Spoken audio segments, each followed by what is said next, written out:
Oh, I don't have to become host because I am the host. You I are love the it. host. About goddamn time I'm the host. No, I'm kidding.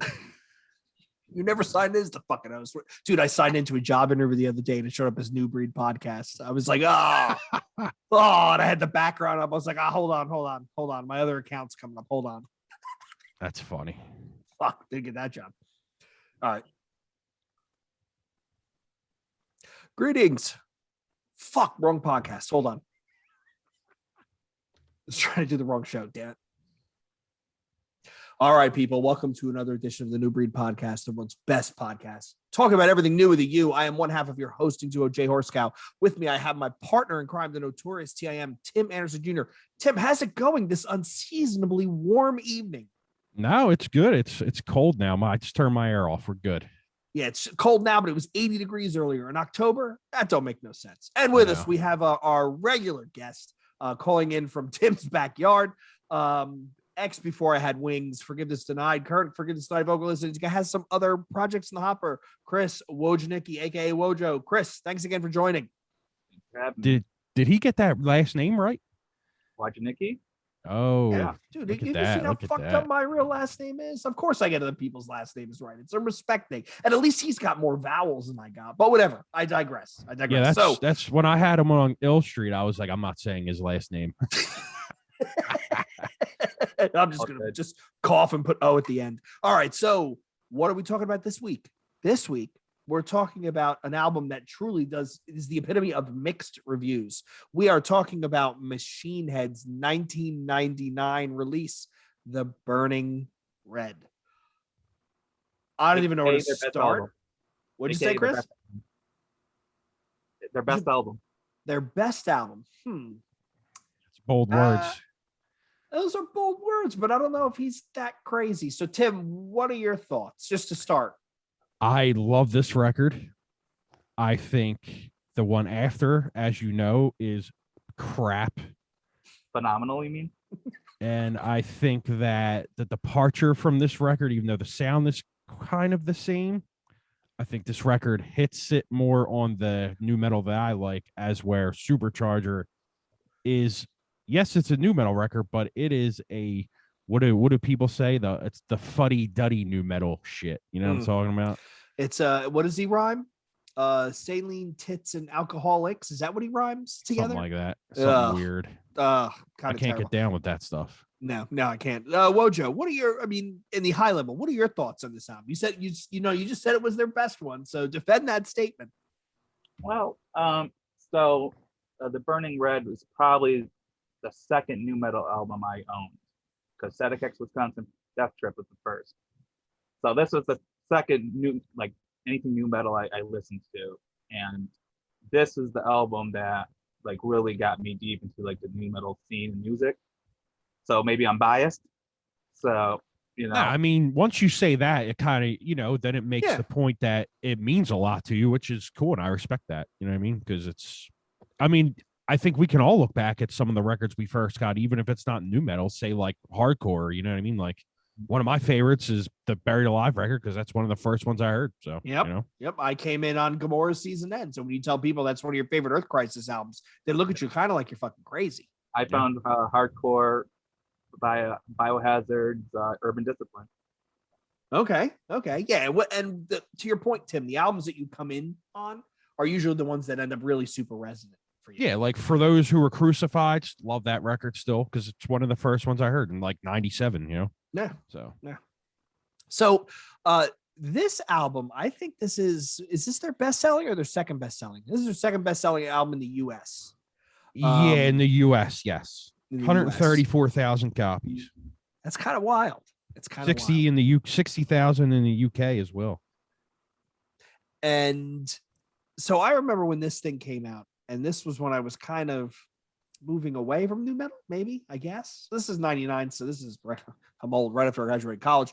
And I remember saying, I can see the new metal influence, and there are some serious tracks on this album. Like there are some really good songs. Not nearly as much trash as the next album, but I still thought it fit. And I remember I was nervous when I saw Aru.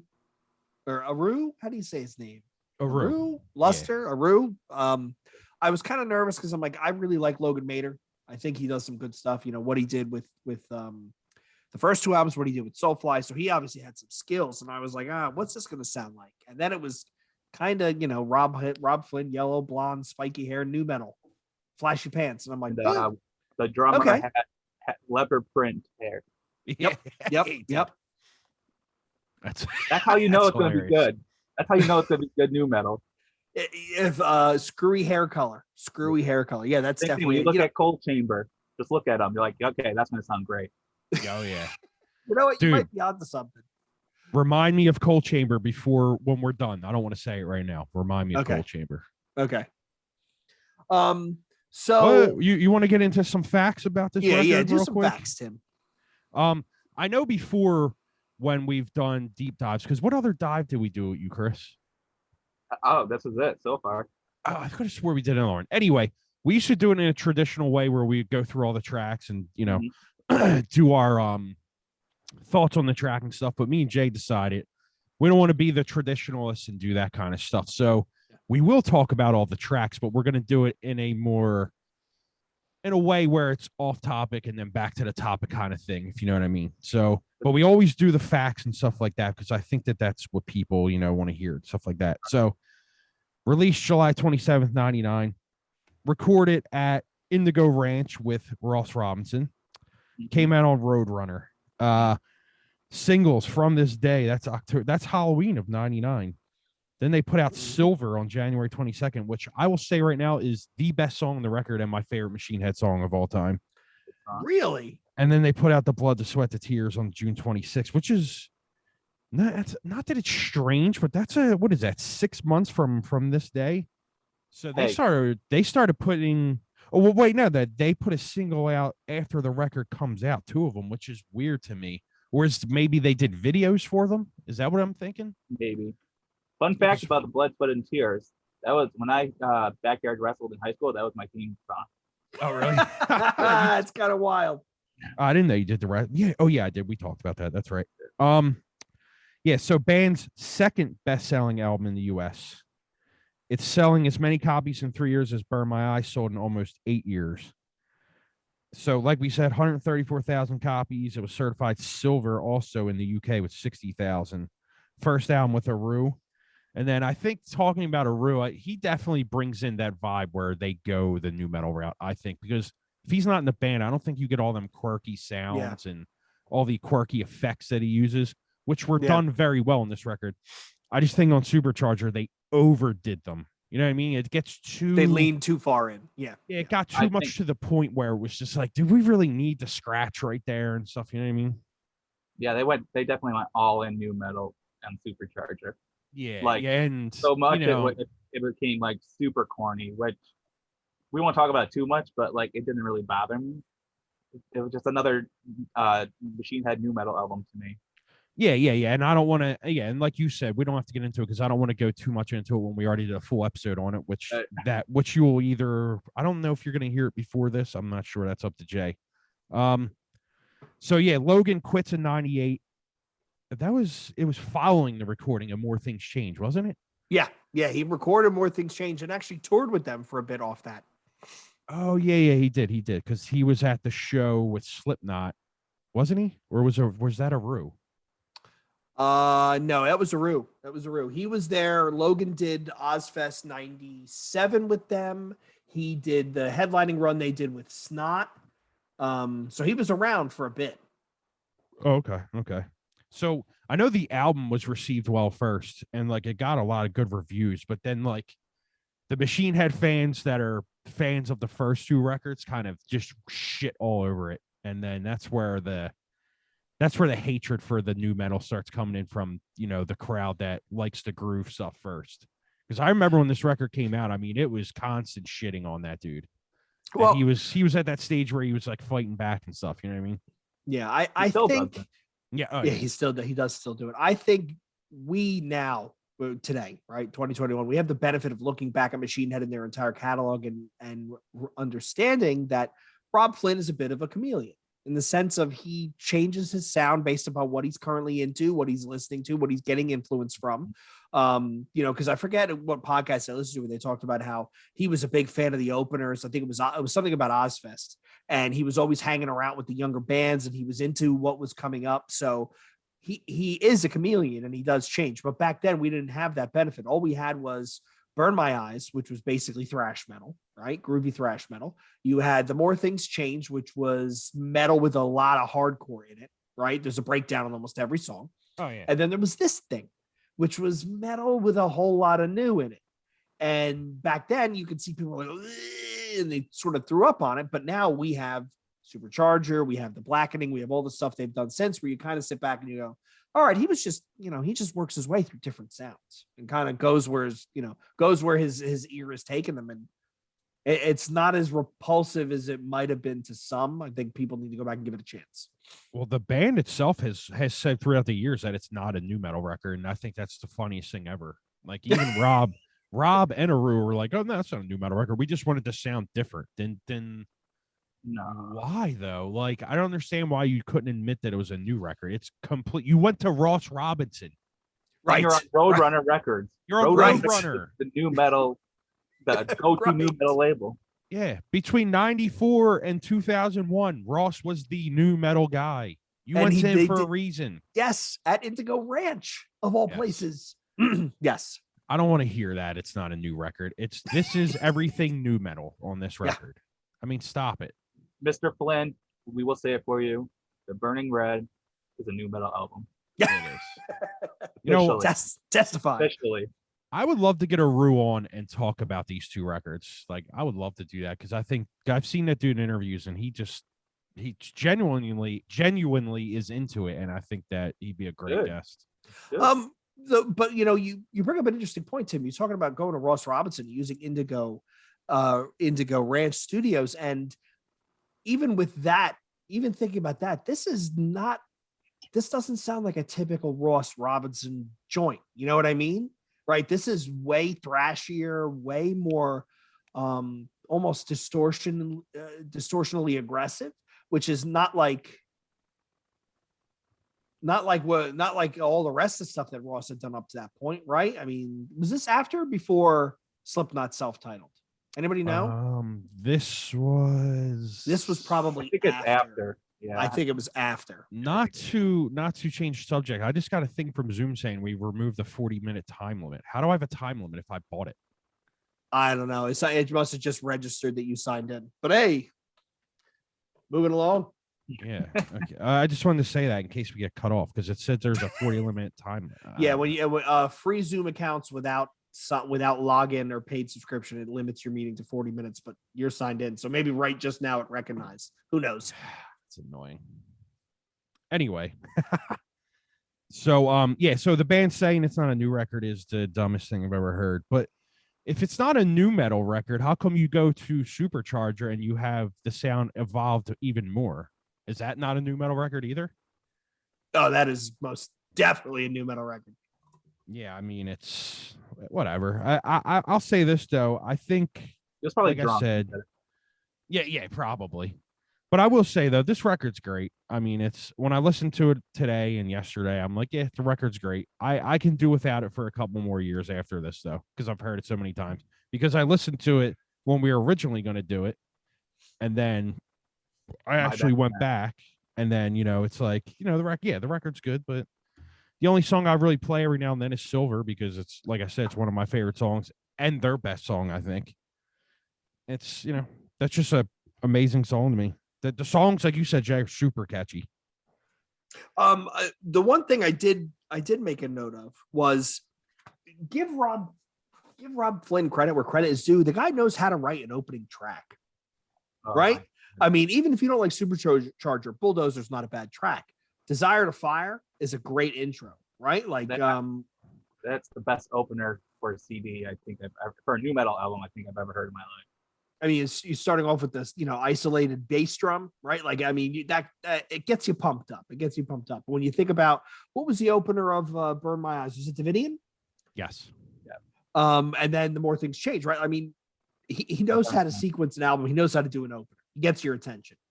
Yeah, and I think that that's huge because nowadays I do the thing now where I just go to track 2. I think that Really? whoever thought of that is brilliant, and I Guzzy, think shout out that to Guzzy.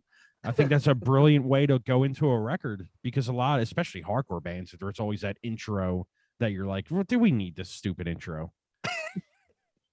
So you go to track 2. If Guilty. track 2 sucks, it's I mean, no, I'm okay but- with an intro as long as it's just an instrumental mosh. If it's just an instrumental mosh track That's for a the minute and only a half, intros I've ever written. give it. I'll take it. Put it in my veins. I'll take it. Right? yeah, like a As long as Bury we're Your not Dead back in- mosh track, yeah. Yeah, but as long as we're not back in like the early aughts where it was your intro was your outro. Remember when bands started doing that? Like they put the intro as the last track. Hatebreed did it. First Blood did it. It's like, yo, what are you doing? Put this at the beginning of the CD. I don't know. But anyway, Desire to Fire, it's a good song. I mean, it really is a good song. But I will say this, when I look at the writing credits for this album, I think the better songs are the ones that Rob Flynn did not write by himself. So Desire to Fire was him. Nothing Left is Flynn and Dave McClain. Blood, Sweat, and Tears, whether you like it or not, I know the song is played way the hell out. That's Aru and Flynn. Silver was Aru and Flynn. You know, From This Day, which is arguably one of, if not the best song on the album, even with the rapping, which we'll get to in a minute. Rob Flynn, Dave McClain, Aru. You know, and even 5 is Aru and Flynn. So I think those are some of the better songs on the album. I got to be honest though, while we're talking about different tracks of the album, the cover doesn't do anything for me. No, I don't like it. But I don't like the original song, anyways. So I don't mind the cover, but I'm just curious why they didn't do it. I'm actually surprised, not curious, that they didn't do one on the next record. And I think we talked about that, but we could bring it up again. But yeah, I think we did. You would think that they would have did another cover, but I think they do the cover on this record because it's that record. This is exactly why it's a new metal record. It's because you put a cover on here that no one would ever do in a metal band, and then you bring it out here, and it's like, why? Why do you need a police song? That's like the new metal formula. They do covers of songs that aren't built for new metal and turn it new metal. Yeah, and it's always track 8. That would be a good analysis, Tim. A good analysis. Where is the cover typically nestled? That sounds about right. Like track 8 or 7. Yeah. Orgy did track 8 for Blue Monday. I mean, really? I could go. Yeah, I mean, it's.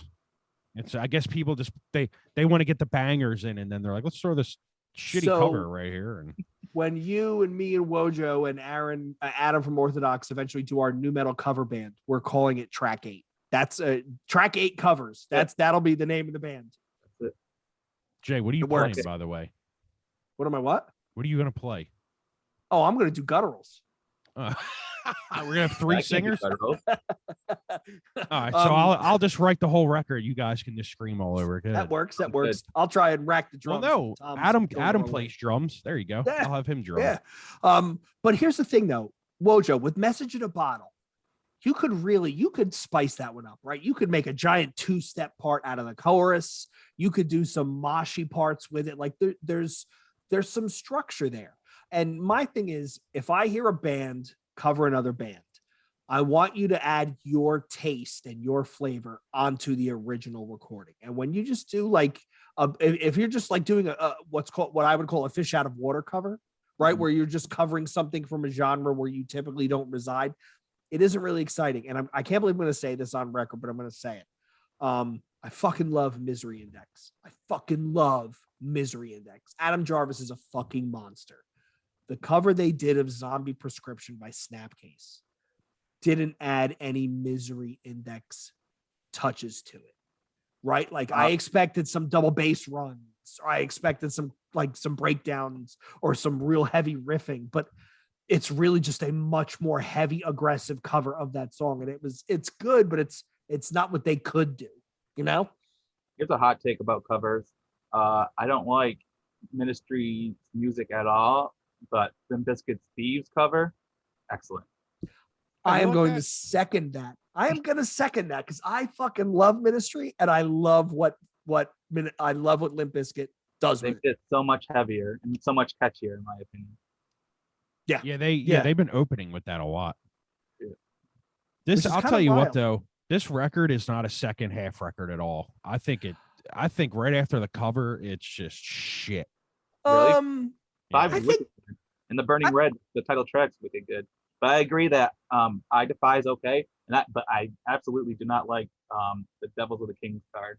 Yeah, me either. Ditto. What- Did That's like not the like worst. that track. In my opinion, that's the Drags worst. on and on, yeah. That's the same thing I said about Supercharger. There's songs on these records that just have no climax at all. There's just no climax to them, and like when I hear a song that I'm like, can I get my 4 minutes of life back right now? Because where did that song go? And that's one of them songs is The Devil with the Kings. That song is terrible.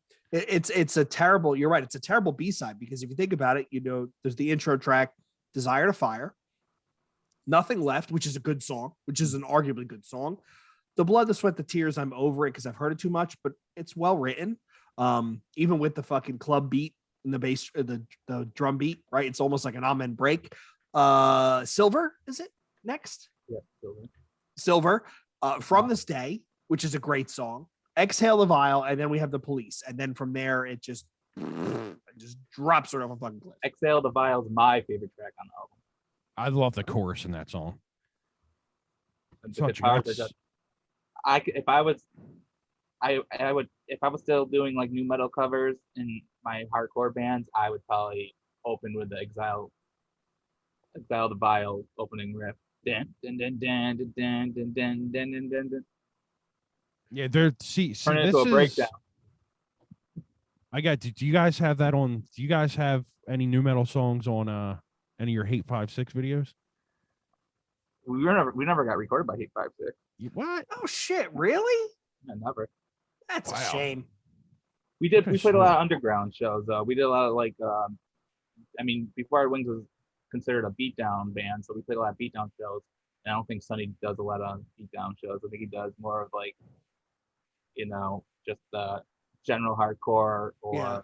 the bigger things. I didn't expect him to show up to someone's basement full of beatdown kids beating each other Which up. would be, truth be told, would be pretty fucking cool, dude. It'd be pretty fucking cool if he did show up. To Not that, saying he would never. I just don't. I remember, speaking of Hate 5-6, so he recorded a Bell Witch set, and everybody on his Discord was like, "Yo, how confused was Sonny?"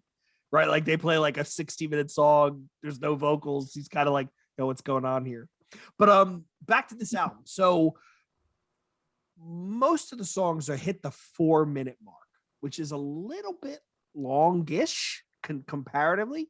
But let me ask you this. Earlier, I was talking about the aggressiveness of the sound, right? And how heavy it is, and it's not typically, not really representative of Ross Robinson's typical oeuvre. This one came out on August 9th, 1999. Slipknot's debut came out on June 29th, 1999.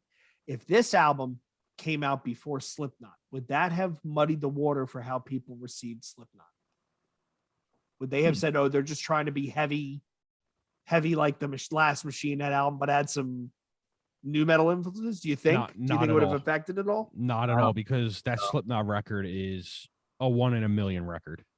No one's ever going to put a record out that gets that much praise. And I mean, because if you ask 10 people, I think 6 or 7 of them are going to say that's the best new metal record. Slipknot?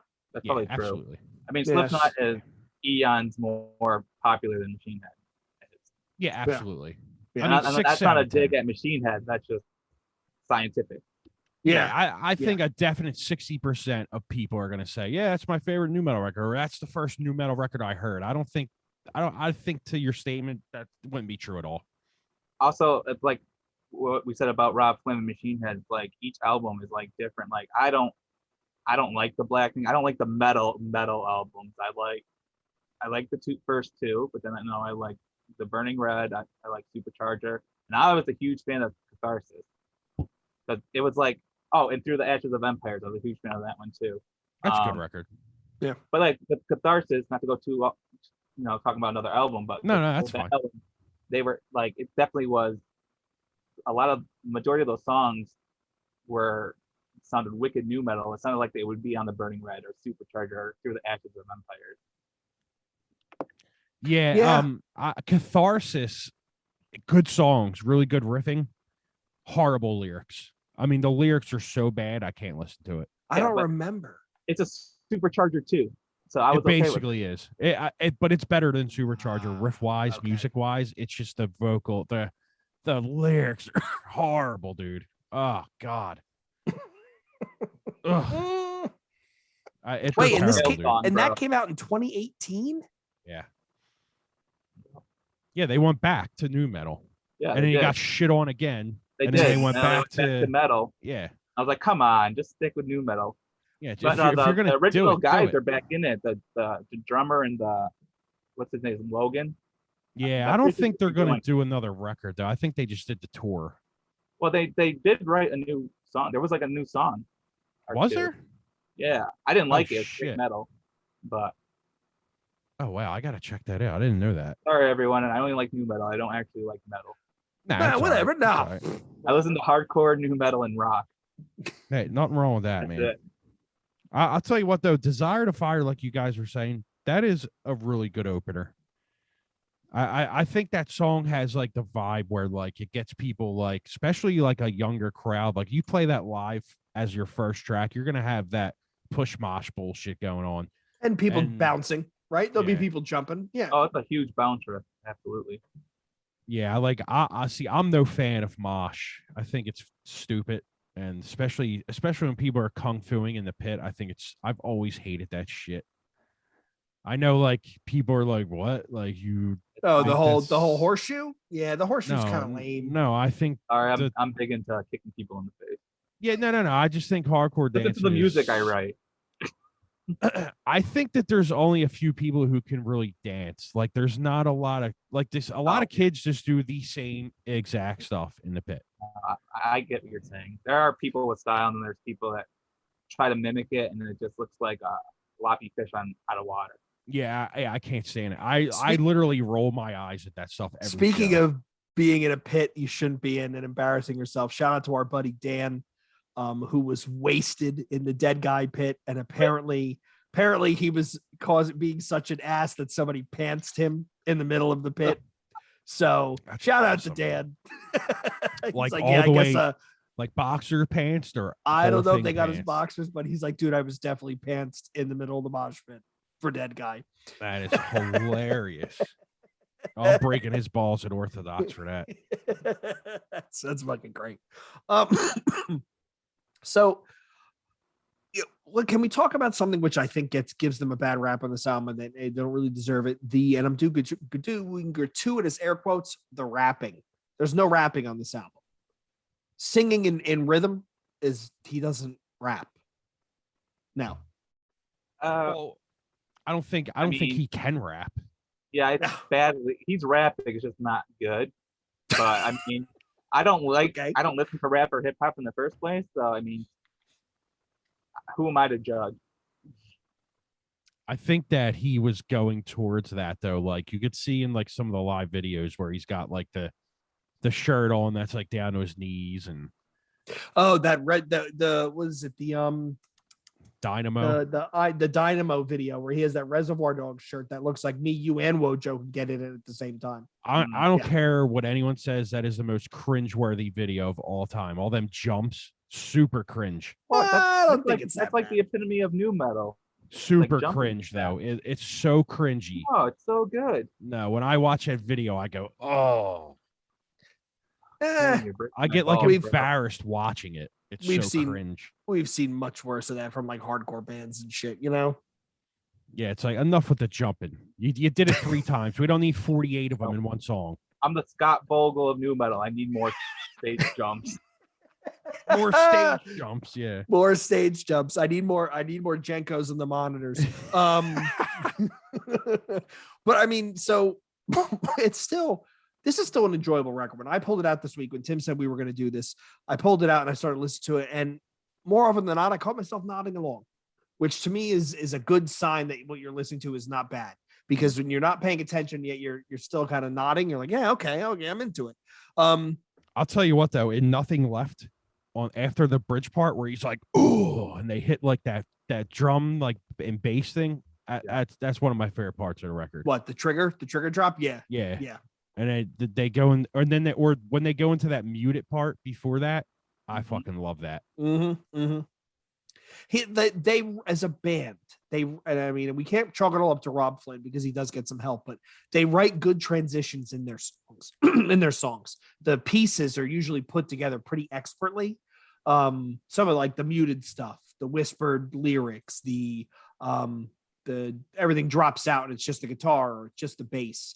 Those parts that they write into the songs actually sound really, really cool. And they if there's one thing that they do very well, that's it. Yeah, I seriously want to share my screen and put that Dynamo video on real quick. Super cringe. Tim's so mad about this. No, don't put the Dynamo video on. Put the video up from this day. That's the song that got me into it because I saw that video on MTV. Like, no shit, Wojo. That was one of the first. Was that your first visual experience with Machine Head? yes. Wow. So Static X was the first. Push It was my first nu metal video that I saw that got me into nu metal. But then like that video, Machine Head, it pushed me into that whole realm completely. You really never Yeah. never would have thought about this. Let's look at it. Tim, why are you looking at breathing patterns? What's going on here? Is everything okay? Breathing patterns? Oh, the breathing process, maybe? That probably Yeah. somebody searched the breathing band. process from the account. Yeah. Yeah, that's exactly what it was. I always do that thing where like I go to search something and I think that I did it like super quick, and then like the weirdest thing comes up and I'm like, oh, oops. Are we talking about this one right here? Oh yeah. Yeah. I mean, look at the outfits. Now I got to figure out how to go back. I got to reach out to Rob Flynn and see if he'll come on the show. We can just bullshit, because this would be an interesting conversation to have. Not even just this, just their whole journey, right? Because they've gone all over the. Yeah. That's kind of wild. Really? Yeah. Oh wow. Swear to God.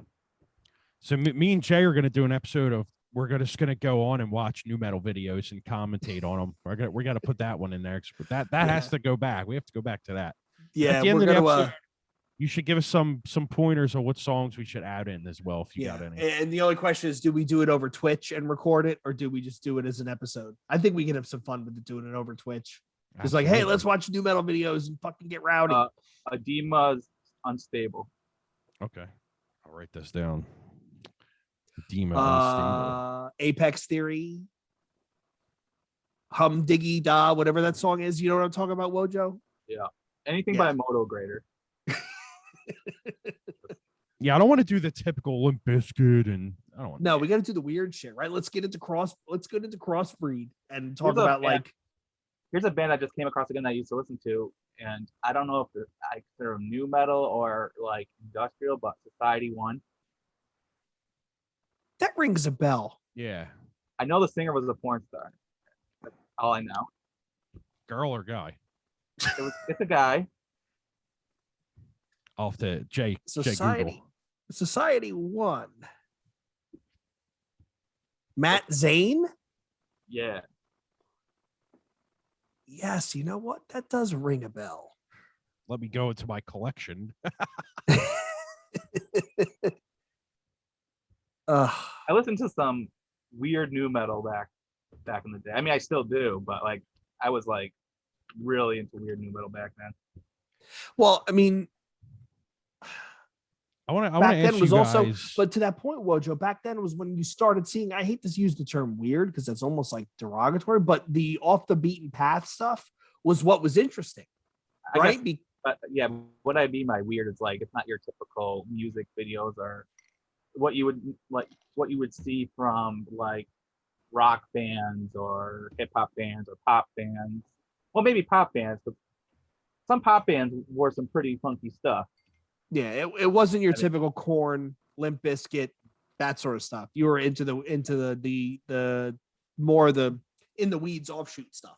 Yeah, like I wasn't into back then when I found nu, but I wasn't into Slipknot and Korn because I had the mentality that they were so popular. I was better than them because I like because that's what we do as kids. I was one of those people. So we all were. I didn't get into like Korn and Slipknot until the last couple of years when I got back into nu metal. So Let's talk about Silver, because when I said it was my favorite Machine Head song, I'm wondering why guys were kind of like, ooh. You guys not think it's a good song, or? No, it is a good song. I just don't think it's the best one on the album. Like Exile of Vile is my favorite. Well, yeah. No, I wouldn't expect it to be everyone's. I think is this the when one that I has say the real that, slow intro, Tim? Yeah. That's why I asked, or that's why I Okay. brought it up, because I'm going to put it on. Yeah. But I think that when I say that, a lot of people are like, that's like the ballad song, and it's like, It's a good is song. yeah. Is it a ballad song though? Like, I think it's the just whole album is flawless. Other than like, it's hard for me to say I hate the Devils of the King's card because it grew on me, but I still skip it. It's like the one song I will skip. really, yeah. I think it drives me nuts when people say that. Can you guys hear it? Yeah. Yeah, it's this song. That's And already then, great right there. yeah, and then you have a song on Supercharger that was my favorite song that kind of reminds me of this one. But this one is just expertly written, I think. Yeah, it's good fun. And he does the whistle, the woo. Yeah, that's why I love that part. I won't play the whole thing, but there's like great parts to it. That's a good chorus. Definitely. Let me put a like on that video.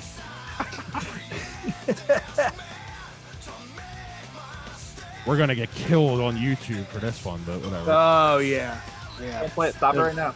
It'll be banned in Singapore again. So speaking of this album, I'm sitting here and I have it pulled up on my Spotify dashboard. And I'm looking at the plays per track. What song on this album do you think has the most plays? I must say, And eliminate Enter the Phoenix, which is the intro. Eliminate that. What do you think has the most plays? Message in a Bottle. That's your guess, Tim. Message in a Bottle. Would you say Wojo? Blood, Sweat, Tears. It is actually Message in a Bottle with 8 million streams. But it's a cover song. That's fine. Yeah, that's the only reason. It got added some playlists, playlists. like police playlists and stuff like that.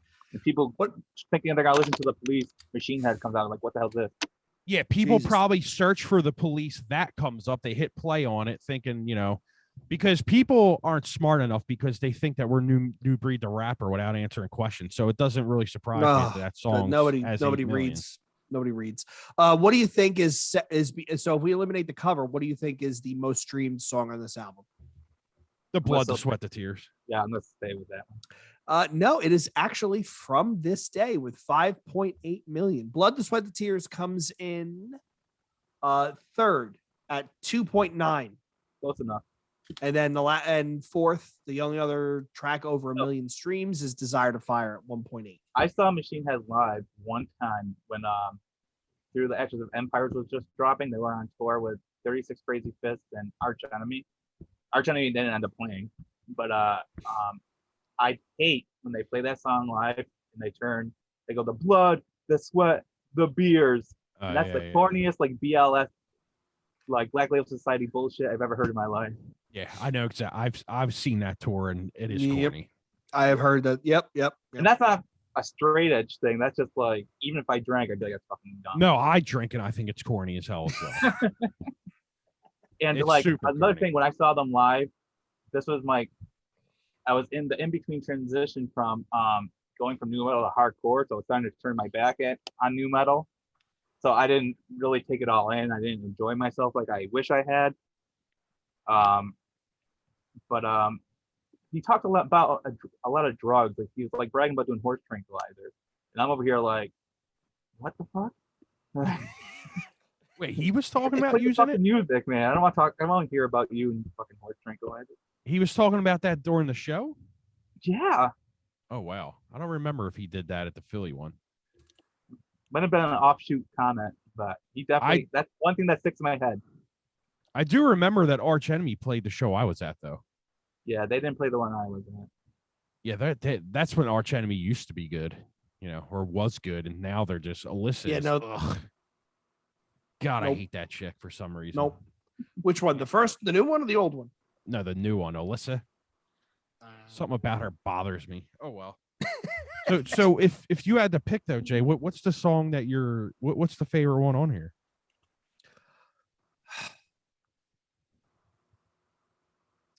It's gonna be a talk. You know what? It would be easy to say "Desire to Fire" From This Day because those are both great songs. And when I think of this album, I always think of those two tracks. But when I went back and listened to it, you know which one jumped out at me? Nothing Left. Really? Nothing Left to me really jumped out. Oh yeah, when I feel it, yeah. I do like that song a lot. Well, yeah, we just talked about that. That is one of the highlights of the record is parts like that on this record. It's like the feel good parts. It's a great second track. I mean, I'm not counting the intro, so it's a great second track. Yeah. I don't count that shit either. I just skip right over that crap. See, I remember last time when we cursed that Chris was getting in trouble, so I'm trying to keep my shit to crap tonight. They're down at the other end. I'm in the middle bedroom now. But I just gotta keep it down if I swear. If they go to the bathroom and start getting ready for bed, I gotta keep it down. I have to PT myself. We're almost at an hour, so that went super quick. Yeah. So, but I will say though, the Blood, Sweat, the Tears though is that it's one of them songs where like I don't have to hear it ever again. I think. Yeah, it's like In the End from Linkin Park. It's a good song. You know, it's a good song. It's enjoyable. But if it got removed from the track listing, you'd be like, eh. Well, I don't want that. But it's like the song that like if they play it live, you're like, I think I can go take a piss real quick. Probably. Go grab a beer. You know, so I'm looking at the track listing, and there's two bonus tracks for the Japanese version, which they did a Bad Brains cover. I had no clue they did. House of Suffering. I've never heard it. House of Suffering by Bad Brains, and I will go on record. I can't stand Bad Brains. That shit is trash. They had a song. Have you ever seen? Actually, one of my favorite movies for some reason. The Tales from the Crypt, Demon Knight. Oh yeah, they have a song on that album. Do they? Yeah, they do. I forget the name of the song, but it's really good. Yeah, we covered this, Tim, when we did soundtracks. We did. Hold on. Yeah, but I always thought Bad Brains was garbage. They've kind of grown on me. There's some songs that I really enjoy, and then there's some songs I'm like, this is not for me. They also do a song while you're looking for that called Alcoholocaust, which I'm sure that's just a great one. We'll skip that. We'll pretend it doesn't exist. Yeah. Yeah, it's like, well, just the name alone, like, nah, I'm good. The song is My Misery. Yeah, that song rules. And that's actually from, I think it's The Blackening. I don't think it was on that. I don't know. I didn't listen to that album. I don't know. That's the picture that's shown, but let's see. I think it was before Burning Red came out. So I think it was in between The More Things Change and the Burning Red, because it has a new metal feel, but it also has the More Things Change feel too. So I don't know. I could be wrong. I'm just spitballing. Maybe we should. Maybe Jay, share your audio if you're on there and play. I'm trying to find a copy of it. Yeah. I mean, it's not on Spotify. It's not on Spotify. But then again, a lot of soundtracks don't end up on Spotify. It's been my experience. What song are we looking for? I'll look on My YouTube. Misery by Machine Head. Yep. Oh, Demon Knight. Yeah. All right. My Misery was on More Things Change. It says. It might have been a bonus track because my copy does not have it on it. Old demo song Machine Head taken from the Blackening bonus edition. They have that as well. Yeah, I mean, I didn't hear the Blackening version, which I probably don't want to. I prefer the More Things Change version. Let's get this bad boy. Tim, the host, disabled participant screen sharing. Oh, I'll do it. Who's the host? Okay, My Misery. Here we go. Oh, why is it all muted? Oh, I remember this. Dude, they play this at the end of the credits of the movie, Demon Knight. I lost my shit. Yeah, I remember this now.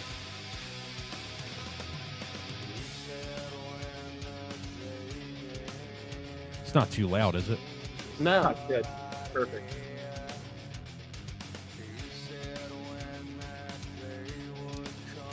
Yeah, this isn't bad. Yeah, the chorus is good too.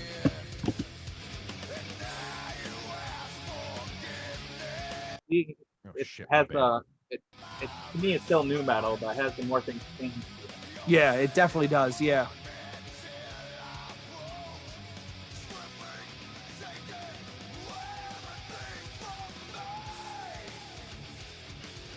Oh, I love that riff. Yeah, that's a riff, dude. Yeah, I'm surprised this wasn't on the record. Should have been. That's a killer riff, man. Yeah, that is. You want to check out the demo? Oh, it's the same thing. Yeah. Yeah, I think this was a B-side from The More Things Change. Okay. And I get crap for this. I still consider Burn My Eyes and More Things Change new metal album. Really? Yeah. Really? Yeah. 'Cause, I mean, to me, they still have a lot of the bounce riffs, catchy stuff, catchy choruses and stuff to me. So, like, they're not complete new metal albums, obviously, but, like, you know, I don't think it's too far off. Here's Alcoholic Cost. This sounds like it's something you would hear on like a Budweiser commercial. Oh, wait, I know this song. This is a good song. Yep, this sounds like Burning Red. Yep. Yeah. I'm sorry. I didn't know that was the name of the song. Yeah, it's not a bad song. Title's horrific. I'm waiting for the cute bridge. Oh, that's the riffing is straight new metal. Yeah. I mean, come on, it don't get more new metal than that. Yeah, with the soundtracks, the sounds in the back. Yep. Yep. All those Yeah, sport tranquilizers to the brain. Do you think this is a record that in 10, 15 years from now holds up though? Like, are you like 2036? You go back and listen to this. Is this a record that holds up? Yeah. I think so. I think you look in 2036, we're gonna look back on it and be like, yeah, this wasn't a bad new metal album. When I talk to people about Machine Head, this is the album they bring up.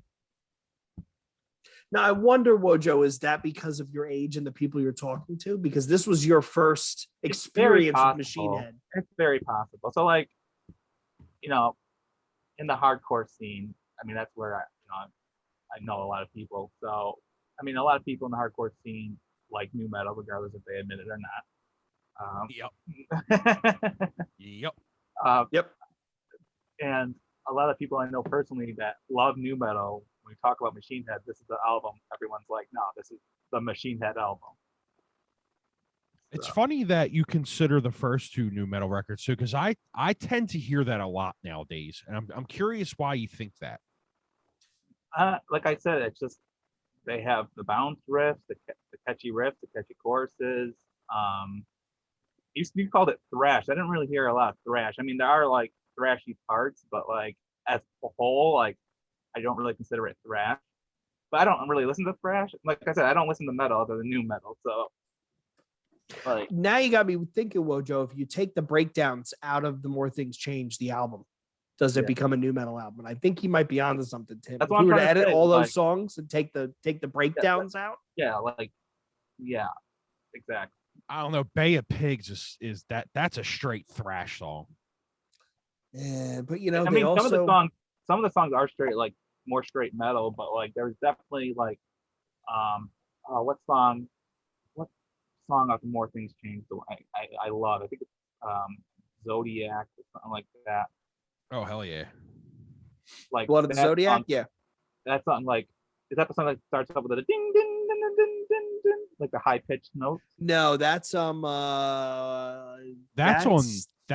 My Eyes. That's Take My Scars, I think. No. No, that might be the song I'm thinking of then. But that's new metal. Track.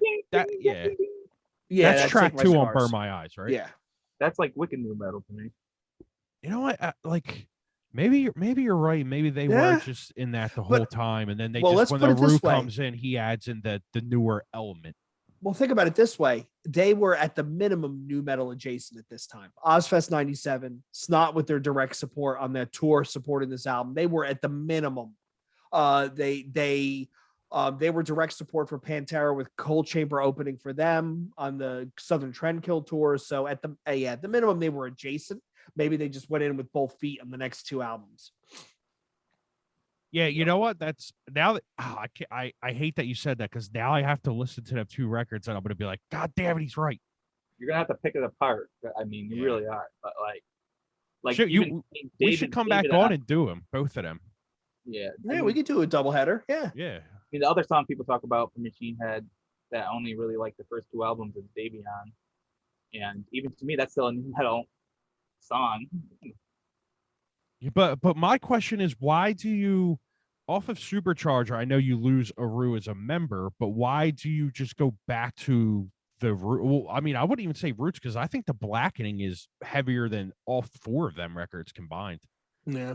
So that's just like straight metal to me. I didn't screw with the Blackening or anything in between. The last album I listened to before Catharsis was Through the Ashes of Empires. Oh wait, yeah. Oh yeah, it was Supercharger, then Through the Ashes, right? Through the Ashes, you can tell they're trying to go more like metal, but they still had like nu metal parts, and that's why I like that album. But yeah, well, the Blackening was after that record. Yeah, it came okay, yeah, I have my timeline called The Locust. Mm-hmm. That was before Catharsis, right? I think so. I don't, like I said, I stopped paying attention after Through the Ashes until Catharsis dropped. See, I'm the type of person where if a song's like 8 minutes long, I lose interest real quick. Yeah, I can't. I mean, it depends on the song, but like if every song's doing that, I'm like, nah, I'm good. Maybe I don't want to take us down a rabbit hole, but it's not even 8 minute songs. I'm at the point now where 3 or 4 songs into your album, like, I think I kind of want to listen to something else. Yeah, absolutely. And even a great, like, there's been some stuff I picked up lately that's really good, but even still, I hit like track 5, track 6, and if I'm actively listening, it's not like on in the background. I'm like, all right, I got to change it. Did you ever notice though, when there is only 5 tracks, you're like, damn, I wish there was like 5 more. Yeah, yes, every time. It's kind of like, so, So the know. answer is just do EPs, 5 to 7 songs the rest of your career. There you go, perfect. Yeah, but you have to come out with one every 6 months or every year. Every year, to stay relevant. Yep. I think that's the problem. That's a go off base. I think that's the problem in hardcore. You got to stay relevant by releasing something every year or something. If you're gonna do. But anyways, I digress. Continue. Should we? Let's do this. Do you want to call it a day on this one, and we'll get into a couple nu metal things real quick, and then we'll get out of here? Yeah. Yeah. I mean, because I feel like going through every track and just talking about it's just boring as hell to me. I mean, we can do it if you want, but I just think it's very boring. No, it's rote. There's other shows that do it. Let them do it. Yeah, I think that us doing it this way is just better for the viewer, listener, and us. You know what I mean? But say that again. It helps my ADHD. Yeah. So, all right. So let's do this, and I'll start with Wojo. Out of 10, what do you give this record? I gotta give it a 10. I gotta give it a 10. Okay. Jay? 7. Yep, I'm going 7 as well. 7, because if I'm ranking their catalog, the more things change to me is 10 out of 10. Burn My Eyes is a 9. This actually might be 7, if not an 8. Yeah, I would go 7 because the only reason I say 7 is because I think after the cover it goes downhill. Remember, it's boring. This was my super gateway to nu metal. So. Yeah. Well, no, you don't have to explain your opinion. Yeah. I mean, if someone asked me like, what's a 10 out of 10 nu metal record, I'm going to tell you the first 2 Korn records because they're the first 2 records I've basically heard. So, and Life is Peachy is a 10 out of 10. I don't care what anyone says. I love it. Oh, it absolutely. It might be 11 out of 10. Yeah, and I'm going to tell you 10 out of 10 is a $3 bill, y'all. And no, that's not up for discussion. Like a 4 out of 10. Significant other, and for Korn, it's Follow the Leader for me. Wow. Well, but again, think about Wojo's age, right? Like that's what he came in on. No, right? Like, I love came in Follow on the this Leader, was like but the it's not a thing, 10. you know? And we've all learned. Leader, though. we've all learned the hard way that sometimes diving into a band's back catalog can be a treacherous effort, right? Like you can uncover, imagine starting with like Through the Ashes of Empires and going, gee, I wonder what this band's last album was like. And you get straight nu metal. It's like, yo, what the fuck? What was this? But it's To each his own. it is cool to go back though, because I think that's the main thing about this show right now is going back and you're just like, yeah, dude, I like this stuff. Yeah, I mean, it was a fun listen. I listened to the album more than a couple times. Oh, definitely. So, all right, yeah, let's call it a day on that record. I mean, we did about an hour on it, but I do want to go through some stuff real quick because, so did you listen to the new 13 record that I was telling you about? It's flawless, dude. So good. So good. Yeah, it's great. Yeah, those guys don't really do much outside of Texas, do they? Mm-mm. Which is surprising to me because I feel like they could be on Knotfest and like, playing that everywhere. Like they're that good. I don't know how they're that good, but they're that good. Like, and dude, it's one dude. He writes all of it. Mm-hmm. Well, he's awesome, and he's a great singer. If it's the singer, yeah, he's an amazing nu metal vocalist. Yeah, I don't know. I think they could do more, but like musically, they're like they can do no wrong so far. Like every album. I mean, they're like, don't get me wrong. There are a few songs where I'm like, but like overall, like majority of it rules. Like their whole discography. Oh yeah, dude. I cannot get enough of that song "Freak." I love it. That chorus is so fucking good. I like the third track the most so far. That's my favorite. Oh, Skin Eater or Skin Crawler, I think. No, it might not be the third one. I might be thinking of the fourth one. I'm sorry. What's the fourth one called? Jay, you have it in front of you? Let me pull it up real quick. Stitch, maybe? No, that's Stitch is like an 11. Yeah, Stitch is down there. I have it right here. Here you go. Number 4 is Contorted. That's my favorite song on the album. Oh, okay. Yeah, I think Scars is great. The Stitch is great. Creepshow Freak's good. Skin Eater's great. All just they write very catchy stuff, man. Yeah. Check out the new Blood Youth. Oh yeah, that record's incredible. Oh, is it a full album? Yeah, dude, it's really good. Let's see. I heard a couple songs and I'm not feeling it. I think they went metalcore-ish. They did go metalcore, and he even admitted in the interview. He's like, we changed it up a little bit because we wanted to be more visceral, and I get that. Yeah, that's what I don't like. Is like, I don't want to sound like a old like angry old guy on the chair being like, but like nu metal, metalcore, like they mesh a lot now. Like a lot of newer nu metal bands have like kind of like the metalcore feel, and newer metalcore bands kind of have like nu metal feel, but you can tell that they're not one or the other. It's hard to explain in my head. No, I know exactly. I know exactly what you're saying. When I listen to nu metal, I want to hear straight up like nu metal. I don't want to hear like metalcore influences or hardcore influences. Like you don't want to hear your mosh parts in your nu metal. Exactly. Thank you. Yes. That's what I'm trying to get at. I like to hear the singing parts, the catchy choruses and stuff like that. Yeah, I don't need to hear disembodied riffs in my nu metal. That's what I'm trying to get at. Is like enough of that shit. Yeah. I kind of a little bit fine, but they go overboard. Yeah. Well, there's a lot of bands that do go overboard. It is a very fine line.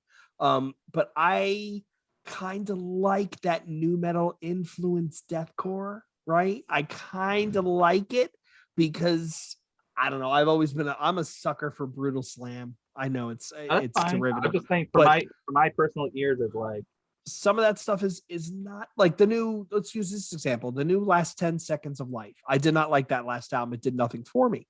This newest song is that genty deathcore stuff, but there's a nu metal bounce to it, and I'm like, definitely, this isn't fucking bad. Like I can get into this. Jay, you hit it on the head. The first 10 Seconds of Life record, incredible. Every track's great. The one after that is trash. This new one with the single, right back to where I like it. Yeah, I mean, it's not bad. Funny fact, I was online, and I put nu metal in the search engine because I forget what I was looking up. And I came across like, I don't know what the site was, but it listed like nu metal bands alphabetically, and there was a name on there, that I'm afraid to say because I don't want to get beat up, but they had Fury of 5 listed as a new metal band.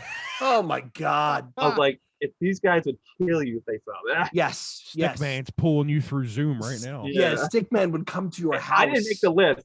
I would and just rip your arms off and beat you to death with them. No, I didn't make the list. I'm just saying they are on there, and I rolled my eyes so hard. Dude, when people call E-Town Concrete a new metal band, I want to punch things. I think the third album draws the line. Absolutely does. Which one's the third album? Is that the Renaissance? Yeah, that's the Renaissance. Yeah, but That people draws are the line. calling the first record new metal, and I'm like, No, it's terrible. No other album's new metal, but if anyone's calling any of those albums new metal, it's the Renaissance. I mean, they got the El Nino vocalist on there. I mean, the songs have like the new metal feel. Like you can't deny that. Oh well, yeah. I mean, they had the guitar player from 40 Below Summer on there. So, speaking of 13, I did catch Zeke on new metal Reddit where somebody said, you know, what is the one new metal song you hate and never want to hear again? And he said it was Last Resort for him by Papa Roach. And I said, yo, you guys should cover it and then just ruin it. Like make it a noisy, like they do a lot of doomcore. Really good. Yeah. And he's like, I don't know, man. I don't know if I can bring myself to cover that. I'm like, come on, just think of the band The Body and just think, what would The Body do if they had to cover Last Resort? And again, he went, I don't know, man. I don't know if I can sing those lyrics. I told him on the episode, I don't know if you listened, but their cover of Cold by Static X, I think it's better than the original. Yeah, it's great. That cover album is pretty good. Yeah, it's really good. And I did like that record. Cover. That Depeche Mode cover they did is fucking incredible. Yep. A deceptively hard band to cover. Depeche Mode killed it. It's so deceptively hard. Yeah, they killed that, man. All right, let's get out of here and we'll bullshit real quick because I want to show you guys something. All right. So again, we want to thank Wojo for dialing in again to have this good conversation. On behalf of Wojo, myself, and Tim, I want to thank all of you for tuning in again, for watching, for listening, for paying attention. Email us newbreedpodcasts@gmail.com. Find us on Twitter and Instagram at newbreed_podcast. You can find us bouncing around new metal Reddit. It's typically me, not Tim, unless you find an opinion that you really disagree with. And then in that case, it's Tim. Shout out to the guy who won't listen to our show because he thinks we're wrong about Tonight the Stars Revolt. Why don't you come on the show and defend that album? He's really, really angry. I stopped listening to this podcast because they hate power. They don't know what they're talking about. They hate Tonight the Stars Revolt. And I'm like, it's kind of a shitty album. And we do have a Facebook group. You can find it on Facebook. It's private. Fill out the questions to join. Yes, we're not New Breed, the backwoods rapper. We're not New Breed, the Christian rapper from the UK. Just as a final reminder. So once again, I think there's a New Breed guy in Kentucky or something too, and that's where a lot of the people are coming from. Oh man, he's like a country rap star down there. We got to either trademark the name or find something completely irreverent. But we'll cross over to come to it. So again, Tim, Wojo, and myself want to thank you all of you for tuning in. And until next time, this is New Breed saying cheers. Later.